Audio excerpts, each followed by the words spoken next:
everybody, and welcome to the DEARG podcast, the podcast that brings you education and information on endometriosis and adenomyosis. And tonight, I'm joined by somebody who was introduced to me back in 2015 by Margaret Dunn. And she said to me, "You have to know Shawna Scott from Sex Shoppa." And I was like, in my shame, I actually don't. So sought out Shawna, and almost 10 years later, she's attended events, she's given talks for me at endometriosis events. And again, I'm always in awe of her work and her honesty and her dedication and passion to her craft. So Shawna, welcome to the podcast. Do you want to tell us a little bit about not just yourself, but also the businesses that you run here in Ireland? Yeah, oh my gosh. Has it been like almost 10 years? That's wild. It doesn't seem like it's been that long, but I suppose like we had like a whole pandemic in between. So yeah, my name is Shawna Scott. I run two websites, sexshoppa.ie, which is my pleasure-based site, and bodygra.ie, which is the more like sexual health side of things. I've been we just had our 11th birthday, so I've been doing this for over a decade at this stage. And I'm just really proud of the work that I've been doing. Like, I've won lots of awards for it. And I love my business. I love what I do. I love that I can access like both sides, pleasure and healthcare, and kind of mesh the two, because I think that's something that tends to be missing when we think of like, especially like endometriosis care, is we tend to medicalize it a lot because, we have to, but at the same time, what part of the body is this affecting? And like, it's, affecting the pleasure side of things as well.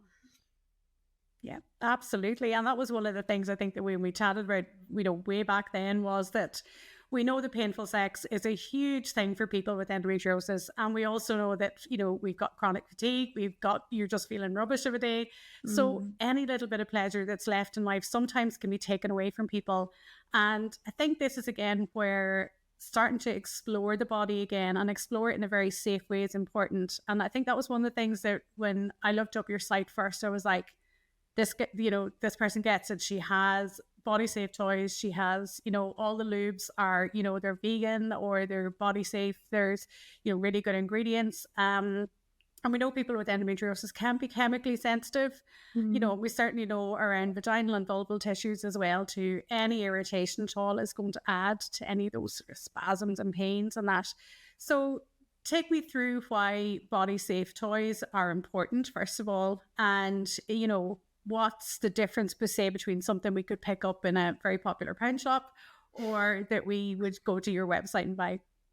Yeah, totally. So, yes, that was like one of the big reasons why I wanted to start my business, was because I saw a gap in the market. One, I didn't see like the market being catering towards people like me, who like, I wanted a shop that was going to be female friendly, queer friendly, disability friendly. And a lot of the sex shops that I was seeing in Dublin and like around Ireland were not that. It was either very hen party aesthetic, or very like male dominated spaces. And then on top of that, when I was looking for a new vibrator for myself, because that's how this whole thing kicked off, I had a vibrator that died and I needed to find a new one. I was looking up like on all of the sex toy blogs, and I discovered that the industry as a whole is largely unregulated. So it's totally legal to make like a sex toy out of any kind of material, which is wild. But I do have like mixed feelings about that we can go into later. But yeah, so the industry as a whole is largely unregulated, and that means that you can make a sex toy out of, and excuse my French, any old shite. So for the longest time, the main type of toys that were being made were with PVC. So PVC as a solid is fine, because that's like, it's what your pipes are made out of at home. But in order to get it to that wiggly jiggly like dildo texture, you have to pump in a ton of plastic softeners. And because of that, like on a molecular level, it's unstable. So you'll, over time, these dildos will, or vibrators, will kind of fall apart on a molecular level, and that's where you get the off-gassing. So if you think of that, the really strong, gross, plasticky smell that gives you a headache when you smell like a PVC dildo, you'll get it like leaching those plastic softeners out of the pores because, you know, they're not, like I said, like it's a plastic softener, so it's not binding with the actual plastic, with the PVC. So eventually, because it's like molecularly unstable, it's going to like fall apart. So you hear stories about sex toys kind of like disintegrating over the space of like months to years. Like someone will like use a toy, pop it in a drawer, and then not think about it for 6 months, and then pull open the drawer and it's like melted in the drawer. It's so gross. Thankfully, like over the years, that has become less and less prevalent. It's still out there. Like you can still walk into sex shops now and find PVC toys. But thankfully, like especially in the last like 10 years or so, you're seeing more and more silicone toys. But that wasn't always the way, because like silicone was really expensive to manufacture. And now we're getting like so many incredible brands and a lot of like small mom and pop brands that do like really like artisanal, nice sex toys, which I really love. So there's a few materials that are body safe, and that is silicone, hard plastic. So if you think of like a hard plastic bullet vibe that you might get at deals, but hopefully for me. So silicone, hard plastic, stainless steel. So really like stainless steel and glass, we'll talk about that later, but like stainless steel and glass are two like really great body safe materials. People might get a little bit squicked out by them, but like the glass, because they think the glass is gonna shatter, but it doesn't. It's like made from borosilicate. It's like the same stuff that Pyrex is made out of, so you'd have to drop it from quite a great height for it to shatter. So silicone, hard plastic, stainless steel, glass, and treated wood. If you have like a nice smooth treated wood that's treated with polyurethane, because polyurethane is body safe, then you're good to go. So that's like those are the sex toys that sex toy materials that I sell. And then when it comes to lubricants, there's 3 different types of lubricants. You have water-based, you have silicone, and you have oil. You can also get a water and silicone hybrid.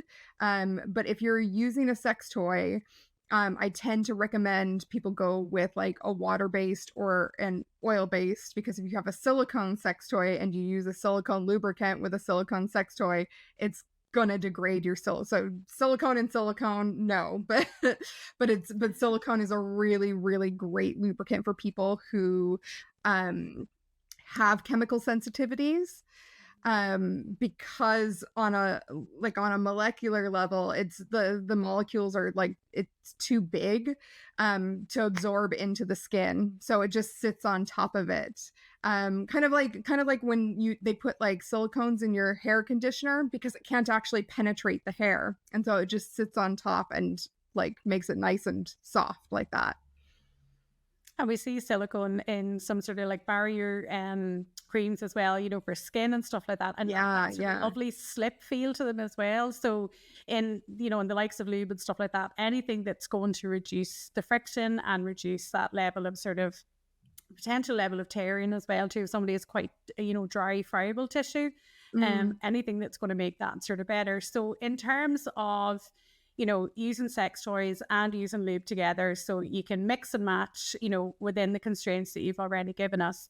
And in terms of, before we get into the sort of technicalities of, the benefits, I suppose, for people with pelvic pain and pelvic conditions as well, tell us a little bit more about good hygiene practices around keeping our sex toys, and also like shelf life of lube as well, because I'm sure if I root around the drawer up there, there's a bottle of one that doesn't agree with me and I haven't thrown it out for some reason, but I need to find a reason to throw it out.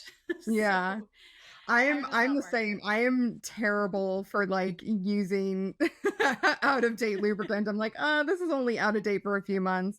Like, I suppose it depends on what your personal, what you're comfortable using or not using.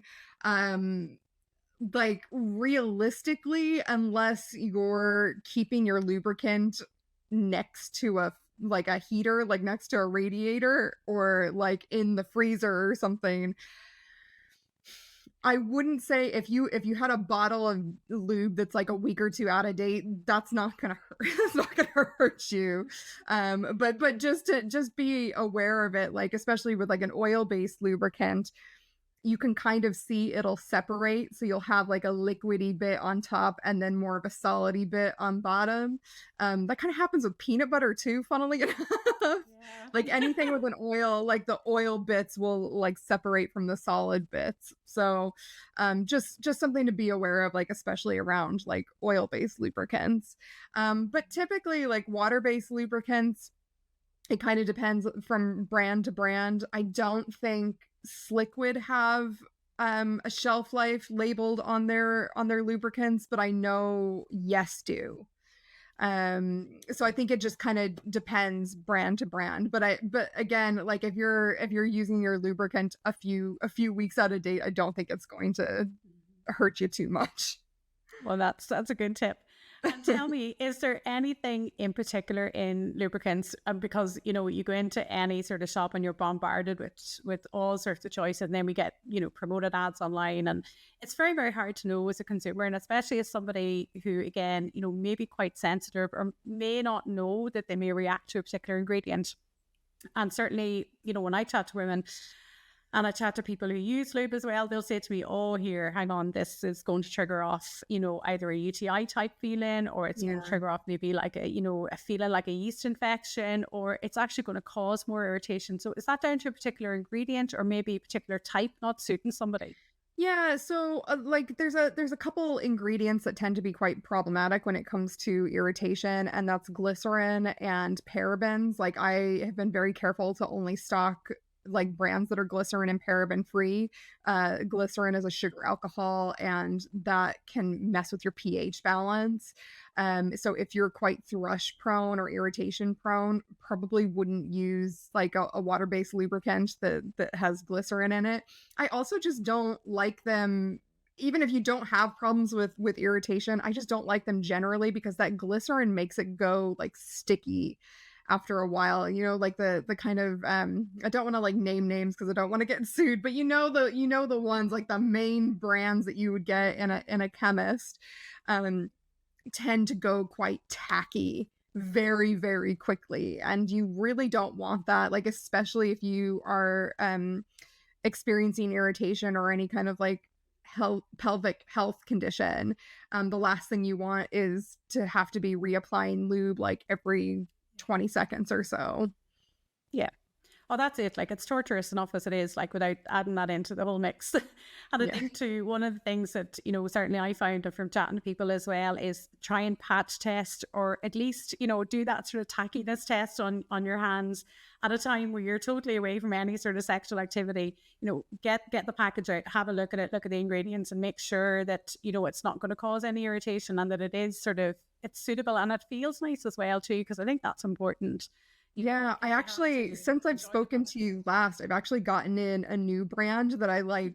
Sliquid used to be my favorite. It still holds a place in my heart, but this new brand has like knocked it off the top spot, and it's called Soodle, and it's like so like light and fresh feeling, and it's like the closest like water-based lubricant that I can find that feels like a silicone lubricant. Like it's very, very slidey but very, very light, and I just like, I love it so much. Oh, that's brilliant. Right. Okay. That's going in the shopping cart as soon as we're finished. You have my address. And it's great to have options though, isn't it? Because, you know, for a long time, I suppose it's a wee bit like the pelvic physios. We didn't know that these things existed. Yeah. And that's down to a lot of reasons. And we could be here all night going into the reasons that we're not very bodily conscious. We're not very bodily aware. We're starting to come on a wee bit, you know, we're learning a wee bit more. And certainly I've seen a shift in the last 25 years of sort of advocacy work where people are now understanding their cycle a bit more. They're understanding that certain parts of their cycle, you know, that their sexual drive and their sexual pleasure is totally enhanced. They're understanding then at other times they don't want to see anybody. And there's that huge spectrum as well too of understanding anatomically what's going on with your body. And I'm delighted to see that there is progress in that. And and it's true people like yourself as well too that have made not just, the likes of the toys and lubes and stuff accessible to us, but you've made that education level accessible as well too. You've broken down any barriers. I know I could ring you, I could email you and ask you any question, and you're going to give me a very honest, unbiased answer and very non-judgmental as well. And I think that's something that's missing, in the sort of bigger corporate sphere, isn't it? Like, if I go to a particular, large distribution website, they're not going to answer my questions about what paraben is in that particular, lube, or is this lube going to go with this particular sex toy? They're not going to answer those questions. And I think that's the importance of having, that sort of one-to-one with somebody like yourself as well. So I, for one, thank you for that, because I know certainly since, we would have, worked together from probably about 2015, I think on, Yeah. certainly the amount of people who have spoken with you and, have learned so much in that are so appreciative, because often when you live with chronic pelvic pain or you live with endometriosis or extremely heavy bleeding or vaginismus or any of those other conditions, the tendency is sometimes to shut down and think that that shop's closed, we're not going there again. And certainly at the very early info days, having like a sexual therapist speaking and having yourself out there at the stand as well too, you could just see those wee barriers being broken down. And I think that sort of brings me to the other side of your business, the side where, you are in the sexual health side, especially when it comes to, helping people who live with pelvic pain conditions and other conditions as well. So can you tell me a little bit more about that? Yeah, sure thing.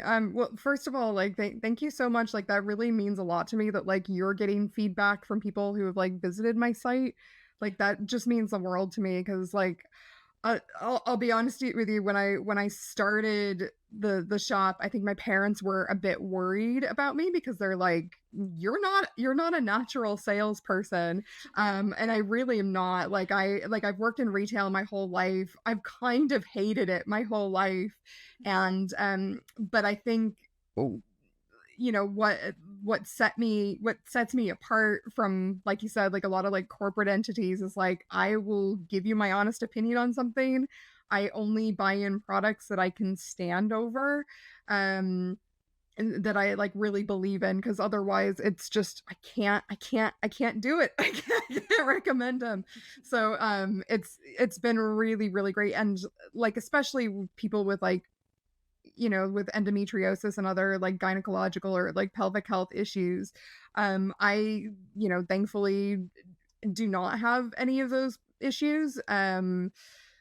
It may happen someday, but I'm really, really grateful that it hasn't happened to me yet. And so I empathize deeply. I have so many friends who have endometriosis or vaginismus or, vulvodynia, and I just want to do right. I want to do right by my friends, and I want to do right by people in that community.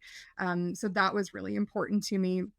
Body Gras came about because a cancer doctor actually got in touch with me and asked me, would you consider stocking vaginal dilators? And I said, well, I already have some dilators on my site, but they were adamant that they wanted this Vaguel brand, that was the silicone dilator brand that was being used in some hospitals, and they would really, really love if I could get it in stock. So I contacted Vaguel. They weren't totally comfortable with me selling it on a sex toy shop like website. But they were like, if you had a sister website that was healthcare based, or that just sold Vaguel, then we can make that happen. So it took a bit of a negotiation, but I managed to set up Body Gras, and actually it worked out better that I did that in a way, because there still are people who would be happy to go to a bodygras.ie, but maybe don't want to buy their vaginal dilators from a sex shop. So it did end up working out better in the end. I'm glad that I did it, but that's the history of it. But then it opened me up to like whole new avenues. Like I was being invited to speak at like cancer support centers, getting to talk to like more healthcare professionals across the country and stuff. It just opened me up to like a whole new audience, and that's been really really rewarding. And it's again another part of, you know, health that is overlooked. You know, you might survive a cancer treatment, or you may survive a very, you know, intense surgery, Mm. and sort of people think, well, that's it, you're lucky you survived. And I certainly see it with women post hysterectomy, where they may have lost vaginal length, they've lost their cervix, and the attitude tends to be, but sure, you know, at your age, you don't need it. You know, you're not Yeah. having sex at your age because, well, what do you need your vagina for? You know, and it's weird still hearing that attitude coming back.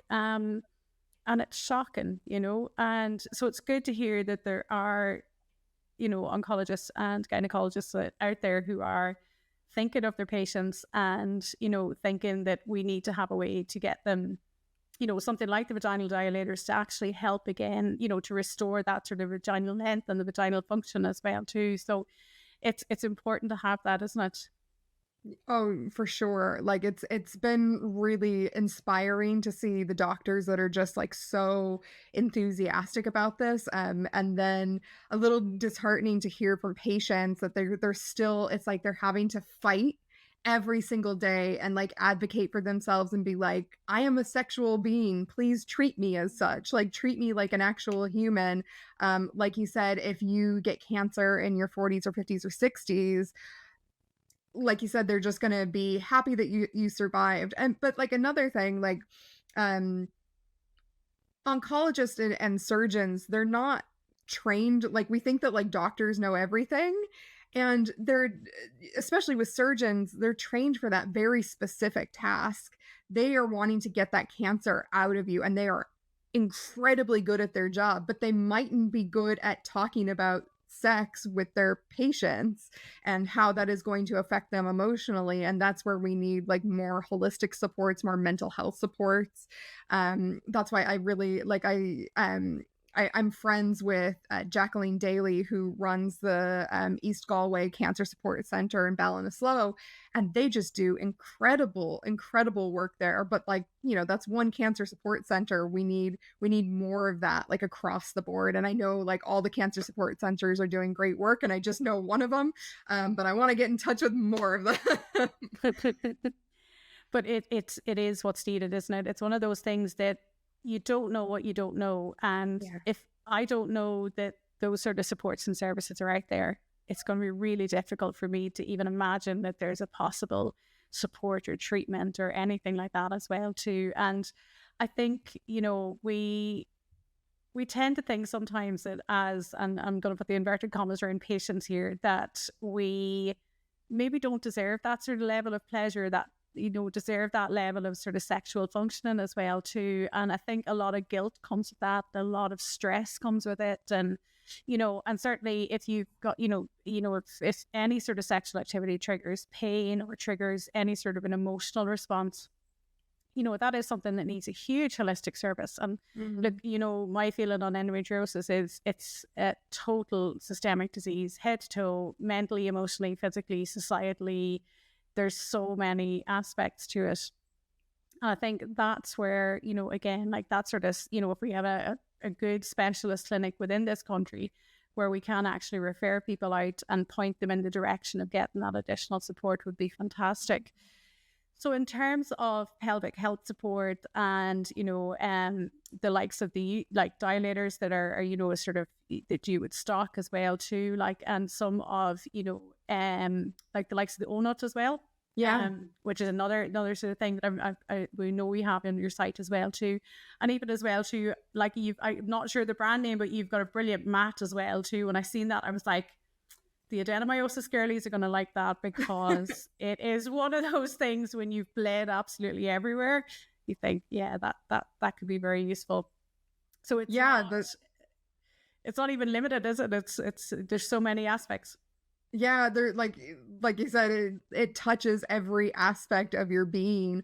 The layer is what that's called, and it's actually like it's made by another like one woman business like me. She's based out in Denver.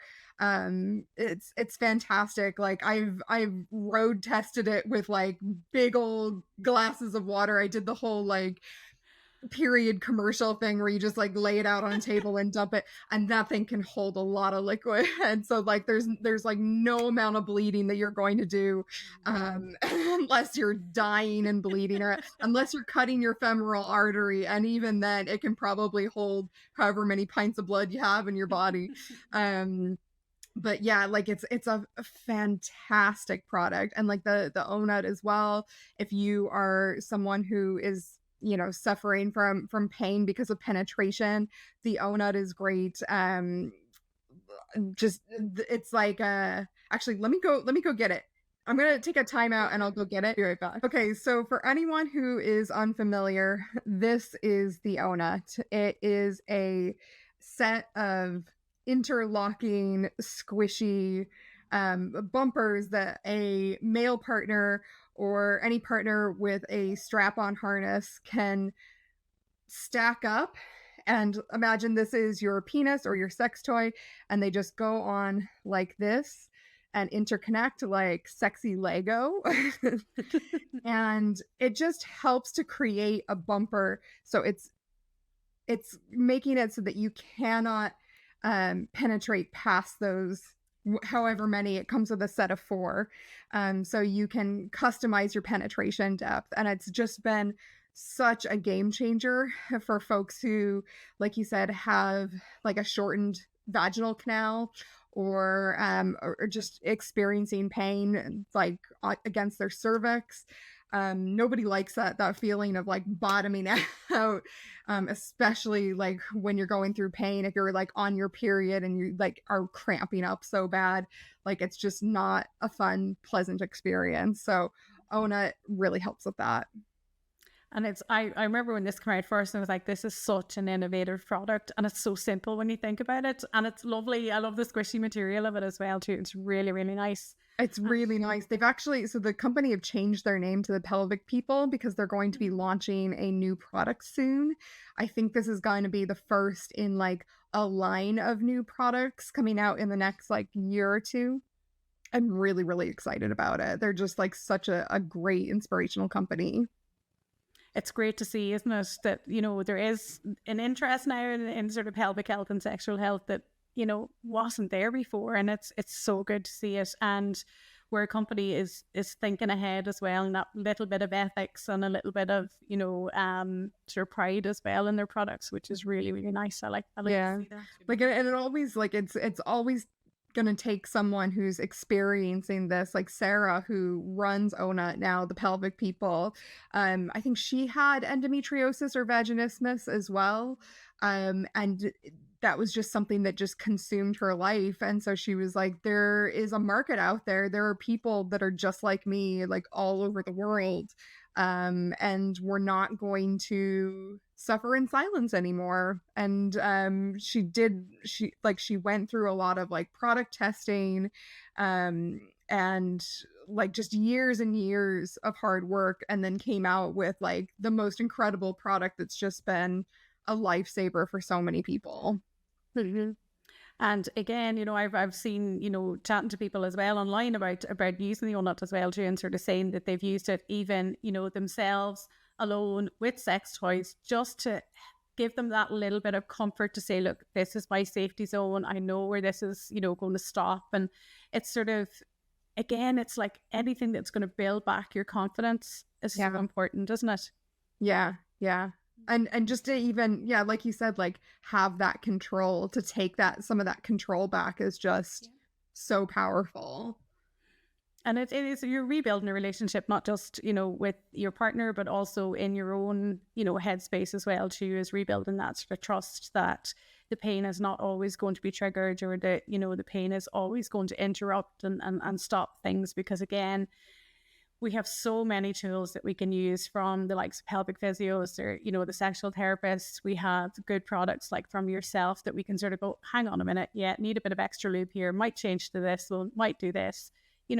There's no rush to the end of anything here, which I think, certainly listen to you speak, at some of the events, you could see where that realization was starting to come to people, that it was a case of, well, hang on a minute here, everybody else is in the same position. Like, we're all going through one shape or form or another, an experience. And you think, yeah, we're all pretty much on the same boat on this one, Yeah. And one of the things that I was looking at last year, I think it was a systematic review came out last year about the use of vibrators in terms of pelvic pain, I think urinary incontinence, pelvic muscle tone as well too, and a few other wee bits and pieces. And they're starting to enroll people, I think, for a clinical trial after it. And one of the things was that it helped to, reduce the level of pain by increasing blood flow and decreasing the muscle tension, by allowing women to come to orgasm, easier and in a shorter time as well too. So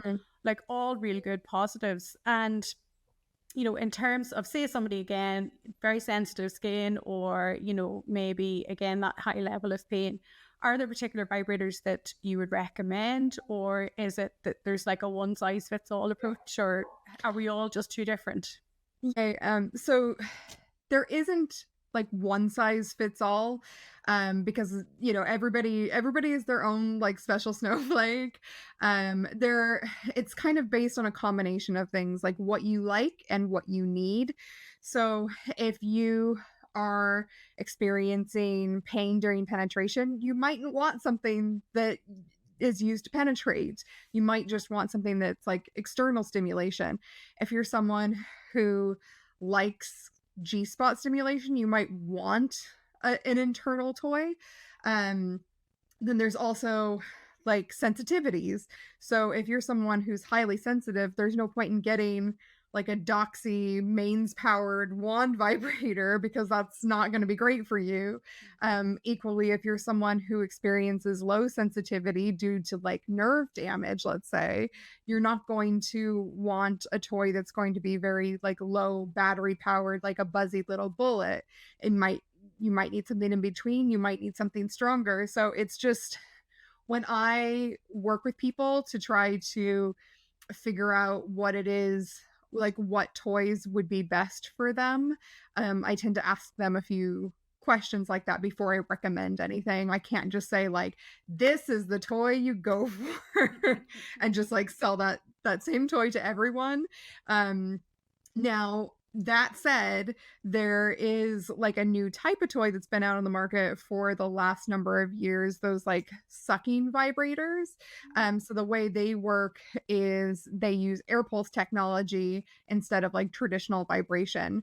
So they have like a little cap that fits over your clit, and it forms a seal, and then it sends a bunch of like air pulses around the clitoris. So you're getting like a really intense indirect stimulation, which is incredible. Like the vast majority of people who have been using these like air pulse sucking vibrators have been giving me like really great feedback. I think I've only had one person come back to me and say that they didn't like it out of like the hundreds that I've sold to people. So like, that's really great to hear. It's really good for people who have sensory issues. So if you find traditional vibration to be too overwhelming, like that sensation is just like really overwhelming to you, if you're autistic or ADHD and you have sensory issues, the sucking vibrators are a really good option for you. Also, if you've never had an orgasm before, if you find it difficult to reach orgasm, it's really great, because again, that sensation, it doesn't feel like a vibrator, but it is very, very intense. So if you have like low sensitivity, that's a really good one for you. That's a fantastic option as well too, for people who, really want to probably start exploring themselves again, and maybe not, getting the whole way into the sort of penetrative side. Like that sounds like a really good option. And, we think of this sort of history of how, vibrators and vibration, and pelvic massage became a treatment for hysteria. Isn't it great how things have sort of come on so much in that we're now using the tools to benefit ourselves, both mentally, physically, sexually, and every way. And I think, as you say as well, too, we have companies that are developing out there with, specific individuals in mind or specific groups in mind. That is fantastic. Mm-hmm. And can I just ask you, in terms of, we talked a wee bit at the beginning there about the different types of material. So say again, we're going to think of somebody like with, particularly like with pelvic pain or that sort of sensitivity. I'm thinking something like stainless steel or glass. They're going to absorb a certain amount of either heat or cold. And is that something that you can do with the toys? Is that something, could you pop it in the fridge for like half an hour? Yeah. Okay. So the things that I like really love about like glass and stainless steel is you can use it for like temperature play. But also, as a bit of pain relief, you can cool them down in like cold water or warm water, depending on what your preference is. The other thing that I really like about them as a material is how smooth they are. So if you have like skin sensitivities, if you don't like the way like a plastic toy drags against the skin, like some silicones, as much as I love silicone, there are some silicones out there, particularly the really shiny silicone that has a lot of drag. And so you would need a bit more lubricant for that. But stainless steel and glass are already like polished smooth, so they're a really fantastic option. Also, if you need something for like trigger pointing, they're a really good option because they are so firm. So it's great for, if you can get like a stainless steel or glass dildo that can work in place of like a silicone dilator. If you're finding the silicone dilator too soft and you need something for like trigger pointing, stainless steel and glass are fantastic. That's brilliant. And can you tell me a wee bit for people in particular, I'm just thinking, you're listening, who maybe not have had to experience the use of dilators, or, maybe have been prescribed them but are too frightened to sort of, to use them. So can you tell me a little bit about them in terms of how they work and, the progression through them? Yeah, so dilators, the ones that you typically get in like a hospital, I'm trying to change that by the way, but the ones you typically get in the hospital are like a graduated set of like hard plastic cylinders. The ones that I stock are made of silicone, so they're a lot more comfortable to use, but it's like you typically would get 3 to 5 different sizes, like graduated sizes in a set, and they would be cylindrical. Though I do stock a set of like curved ones that make it easier for some people to insert. But they're typically cylindrical. And if you are having difficulty with penetration, you would start with the smallest.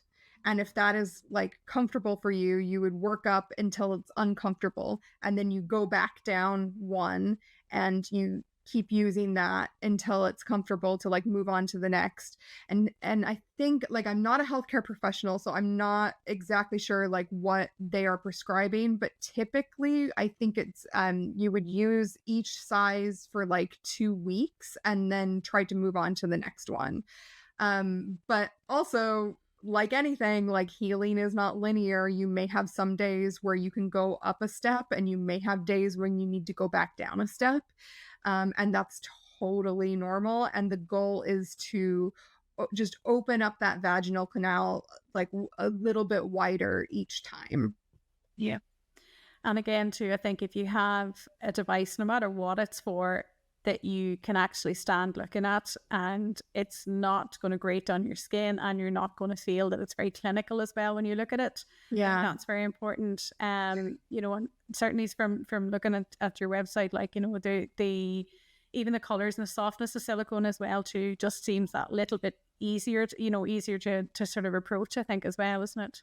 Yeah, the vaginal ones are fab because they're all like really lovely pastels. It's a really just really relaxing color scheme. It comes like in a nice little like handy bag and everything. Like I really love them as a brand. I also have The Inspire set by Cal Exotics, that's the one that I was telling you about earlier, that's like a curved and it's tapered. So some people find that the tapering and the curve make it a little bit easier to insert. I also have the Cal Exotics Sheology set, which are shorter and they're like conical. So if you are someone who has like a shortened vagina, these ones are really great because they're not very long. They're only about like a couple of inches high, and the smallest one is like smaller than my pinky. So it's really, really great for people who have undergone surgery, or just have like a shortened vagina naturally. And again, that makes it very accessible too, that there is choice in that as well. Because again, if you're coming out sometimes with a healthcare setting, you're just given one option and that's it, you know. Yeah. We definitely need like a referral link for you for between every pelvic physio and every surgeon and every sort of gynecologist that we have in the country. We need to make sure that they have a Yeah. link to you. It's you know, again, like, you know, and I say this so often, like, but if you don't know that somebody's out there and you don't know the options are out there, it can be a very lonely existence, you know. And I think too, certainly dealing with perimenopausal and menopause and postmenopausal topics recently as well too. And that's one of the things that has come up, in that women and, you know, other people as well are experiencing that sort of isolation and thinking, you know, where do I start again with this? Like, it's nearly like starting your whole sexual life all over again, you know? Yeah. And, you know, pointing people to resources again, you know, through self-exploration and that as well too, I think is important, you know. And are there any particular considerations maybe for that, you know, perimenopausal right up to very postmenopausal age group that you think is important that we should know about? Yeah, I mean, just understanding that like your body's going to change, your mental health is going to change. Like you're going through, it's not called the change for nothing. Like you're going to experience like so much change like over the period of time that you are like going through menopause and perimenopause. And that can be really exciting. It can also be really scary. Um but just knowing that you are deserving and worthy of like sexual satisfaction, and understanding that like, you know, your body is going to go through changes the same way it went through puberty. So that may mean like changing up your sex routine. That may mean like I might be interested in things or kinks that I didn't know that I was interested in before. It can be like a whole new opportunity to like explore yourself and new things if you let it to be that way. Um like I've been doing the Viva La Vulva tour with fabulous pharmacist Laura Dowling, and just hearing from so many women who were just like, especially down the country, because we did one in Galway, one in Tralee, and one in Cork, and saying like our mothers never would have spoken to us about this, and just being able to talk about it was just so empowering. Like when I tell you, like we laughed, we cried, literally, like we had people like in tears laughing, we had people like on the microphone crying, um just because they were just so excited that they could actually talk about this in a safe space with other people who were going through the same thing.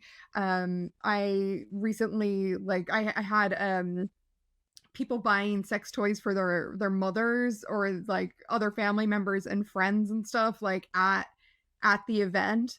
I had a woman just today who said my sister bought me a gift card because I'm menopausal and I've just gone through like a marriage separation. And it's like it's so lovely, and like I said, like it's one of the most like rewarding parts of my job is getting to see like how that affects people like in real life.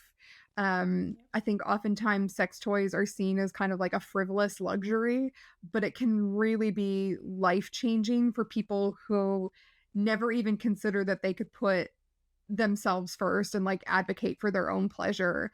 And I think we're definitely coming into a new age in Ireland where that is possible for a lot more people. The fact that we were able to like sell out like a hotel event space in Tralee, I think tells you a lot about like where we're going in Ireland. And I love that for us.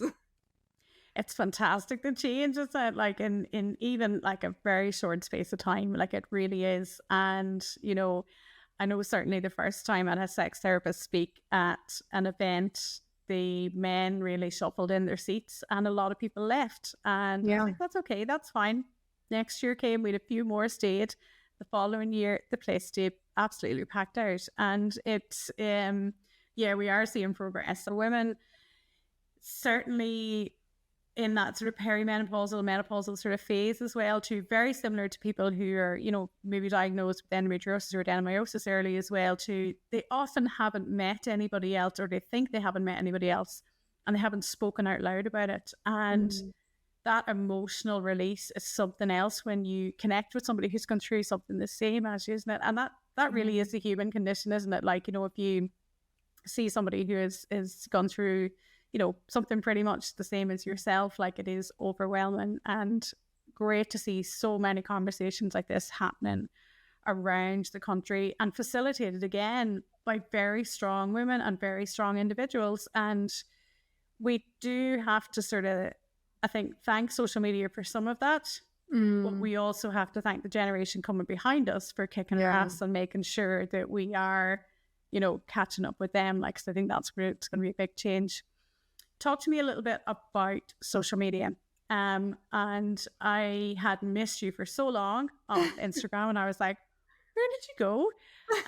And then I was like, oh, hang on, the backup account. And I know myself from posted bits and pieces, I'll get community warnings every now and again for mentioning certain things like breasts or painful sex or, vulvas or vaginas or whatever. Somebody will come after me. Tell me a wee bit about your experience on social media. Oh my God. No, Wait, let me take it. Didn't mean to bring up the trauma. Oh my gosh, let me take a deep breath. Okay, so yeah, my experience on social media has been an absolutely wild ride. I got an Instagram account, as we all did, in like 2013, 2014. Did a bit with it. I was mainly using it to advertise because I couldn't advertise anywhere. Social media platforms literally do not let me advertise. They won't let me give them money, which seems like a very silly business practice, but there it is. And then around 2018, 2019, my social media presence like really started to kick off. Like it had been growing steadily for a number of years, but then like 2018, 2019, it really, really kicked into high gear. And I think I got up to 13,500 followers on Instagram, which isn't like, it isn't small, but it isn't huge, but it was a nice amount where I had a lot of like regular followers and a lot of like really good engagement. I think that was something that a lot of people had mentioned to me was like, you have really, really good engagement for someone with such a small following. Like I was getting roughly similar engagement to people who had a following of like 3 or 4 times the size of the account as me. And so like I was really proud of that. I felt like I had really built up a community. And then I started noticing that like my following wasn't growing. And like I could see like I was getting new followers, but my numbers were staying the same. And I copped that what Instagram were doing was like every time I would get like 5 or 10 followers, they'd knock off 5 or 10 followers. So they would automatically unfollow, probably people who weren't engaging as much, but it just meant that my following stayed the same. I couldn't grow it per se. And then finally, so then some laws were passed in the United States, and Instagram then started getting more and more conservative with their own community guidelines, and they issued some new like community guidelines in 2020, right before Christmas in 2020. They were going to crack down on any kind of sex related accounts, and mine literally had sex in the name. So I was like, okay, well, I got to get a backup account started, because there's a pretty good chance that, I think it was like on December 23rd of 2020, they were going to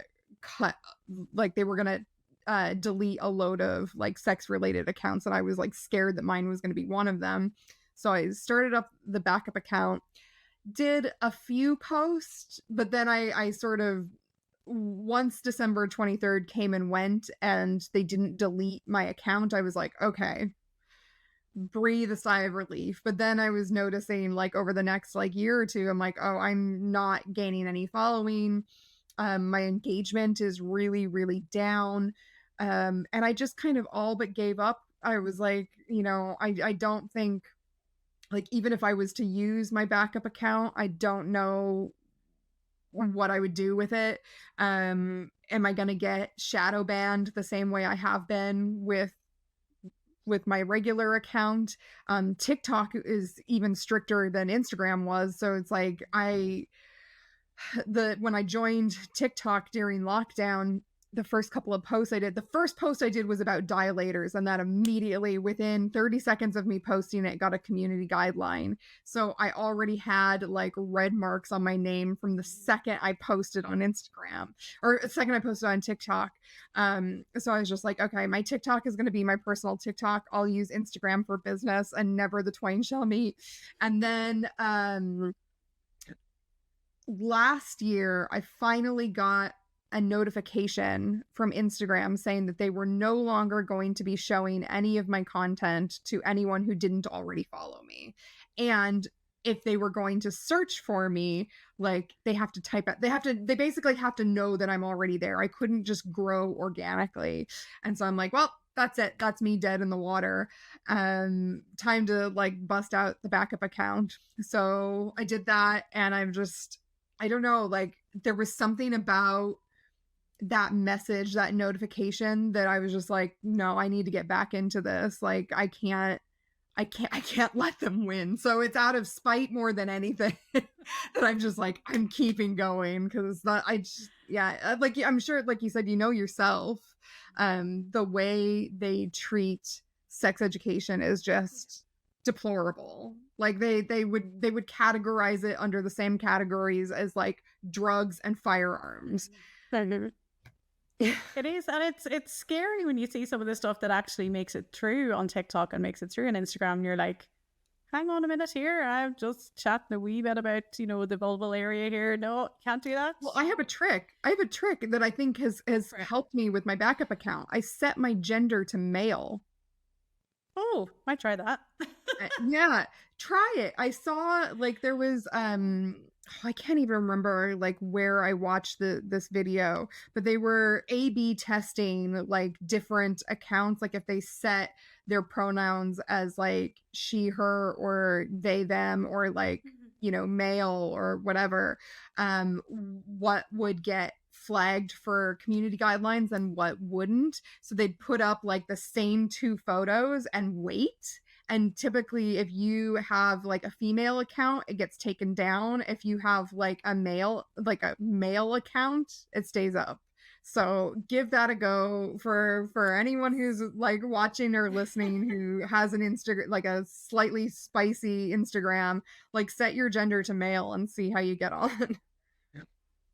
It's definitely worth trying. It's everyday misogyny though, isn't it? It's no matter where we look, it's in everything, and I think that's again why it's so important that like you're not able to advertise. You don't take out huge ads on social media because you can't. You're blocked from doing that. Yet what you're providing is as good, if not better, and a more valuable service to people than a lot of other things that I see thrown in my face for advertising.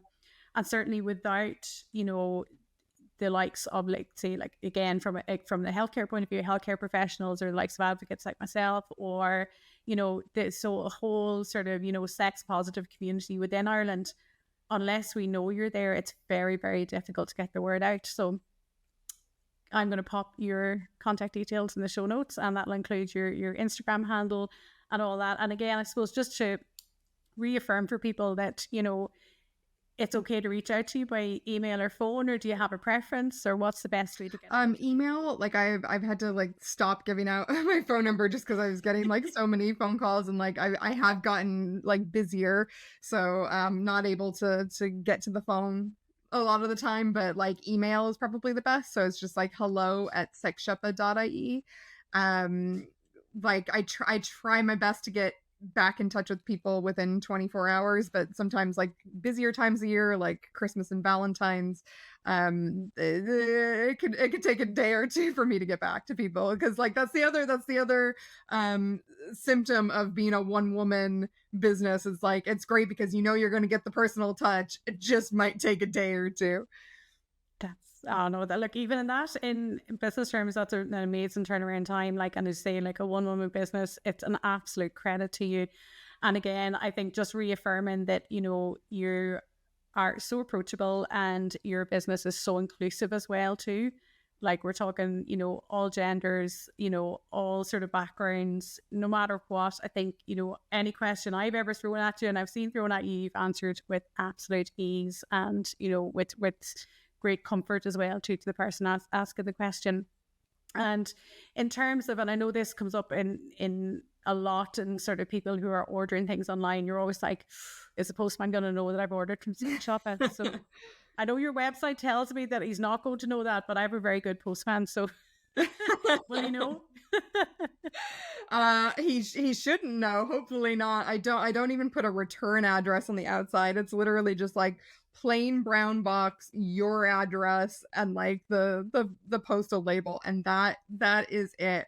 I do try to like recycle as much as possible, so you might get some other businesses branding, you might see an Amazon on the outside of the box, but it, like, you know, you're not going to know that it's ever coming from Sex Shoppa or Body Girl. Perfect. Well, that'll allay some of the fears anyway, like if nothing else. But it's always good to keep people talking as well at the same time.